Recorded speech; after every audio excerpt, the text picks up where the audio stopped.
సడన్‌గా యంగ్ ఏజ్‌లో గానీ, లేతే మిడిల్ ఏజ్‌లో గానీ ఉన్నవాళ్ళు ఎక్సర్సైజ్ చేస్తుండగా సడెన్ చనిపోవడం అనేది మనం వింటూ ఉంటాం. నేను మీ కార్డియాలజిస్ట్ గరికపాటి మహేష్. ఈ మధ్య ఒక యంగ్ పోలీస్ ఆఫీసర్ జిమ్‌లో కొలాప్స్ అయిపోయాడు. మనకి చాలామందికి తెలిసిందేంటంటే, హార్ట్ అటాక్ వల్ల సడెన్‌గా మనుషులు చనిపోతారని, అది యంగ్ ఏజ్‌లో కూడా కొంతమందికి రావచ్చని అందరికీ తెలుసు.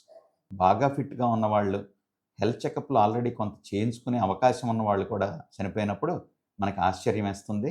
కొంత భయం గూడా యేస్తుంది. దీనికి కారణం ఏంటంటే, మనకు కామన్‌గా సడెన్‌గా చనిపోయే వాళ్ళకి గుండె రక్తనాళాల్లో కొలెస్ట్రాల్ బ్లాక్ ఉండి, దాని మీద రక్తం గడ్డగట్టి, ఆ బ్లాక్ రప్చర్ అయినప్పుడు సడెన్ హార్ట్ అటాక్ వచ్చి చనిపోతుంటారు.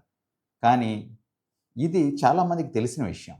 దీంట్లో కారణాలు గూడా ఉంటాయి. అంటే షుగర్, బీపీ, స్మోకింగు, కొలెస్ట్రాల్ వీటిని టెస్ట్ చేసినప్పుడు ముప్పాతిక పోర్షన్ వరకు మనం వాళ్ళని ముందుగా గమనించగలుగుతాం. లేదా ఫర్దర్ టెస్టింగ్‌లో దాన్ని ప్రూవ్ చేసి కరెక్ట్ చేయగలుగుతాం. కానీ కొద్దిమందిలో సడెన్‌గా జరగచ్చు. కానీ ఇంతకన్నా ముఖ్యమైన ఎక్కువ సార్లు సడెన్ డెత్‌కి కారణమైన కొన్ని విషయాలున్నాయి. అవి సాధారణంగా ఉండే జబ్బులు కాదు. అందువల్ల అవి మనకి తెలీదు. అవేంటంటే, ఒకటి గుండె కండరం వాపుగా ఉండడం. దాన్ని హైపర్ట్రోఫిక్ కార్డియోమయోపతి అంటాం. ఇది కామన్ టెస్ట్‌లో అంతగా తెలీదు. ఇది కొన్నిసార్లు ఫ్యామిలీస్‌లో కూడా రన్ అవుతూ ఉంటుంది.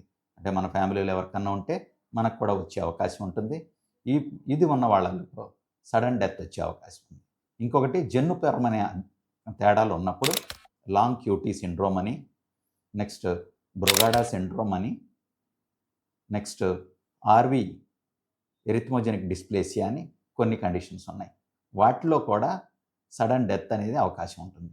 ఇంకొక రకమైన కారణం ఏంటంటే, గుండె నుంచి వచ్చే ప్రధానమైన రక్తనాళాలు అంటే అయోర్టా అండ్ పల్మనరీ ఆర్టరీ మధ్యలో నుంచి కొరనరీ ఆర్టరీస్ కనుక వెళ్తూ ఉంటే, ఎక్సర్సైజ్ చేసేటప్పుడు ఇవి స్క్వీజ్ అయిపోయి సడెన్‌గా బ్లడ్ సప్లై తగ్గి వాళ్ళకి వీటీ, వీఎఫ్ అనే రిథమ్ డిస్టర్బెన్సెస్ వల్ల సడెన్ డెత్ జరగచ్చు.